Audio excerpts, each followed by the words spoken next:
السلام عليكم ورحمة الله تعالى وبركاته، مرحبا بكم في عالم إيمان وهبة. رجعنا لكم من جديد. اليوم بغيت نقدم لكم واحد الكونفيتير اللي طبيعي 100% كيجي رائع وفي متناول الجميع، ديال بطاطا الحلوة. كما كتشوفوا هذه هي اللي ما كيعرفهاش، هذه هي بطاطا الحلوة. ودرت 4 ديال الحامضات كبارين، درت العصير ديالهم، 2 كيسان تاع سنيده، وكيلو ديال البطاطا الحلوه اللي قطعتها طريفات. كندير البطاطا في الكوكوط وكنكب عليها داك كاس ونص نتاع العصير، و2 كيسان ما عمرينش ديال سنيده،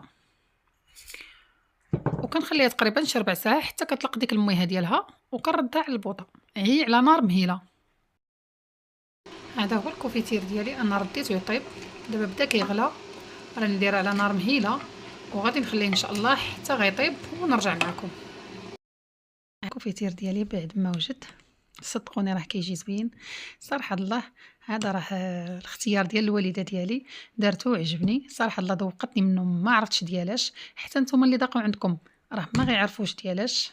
هو كيجي بحال ديال الليمون اولا ديال التفاح. نتمنى ان الفيديو ديالي يعجبكم اليوم، ما تبخلوش عليا بجيم والبارطاج، ونتلاقاو فيديو جديد وفي وصفه جديده ان شاء الله.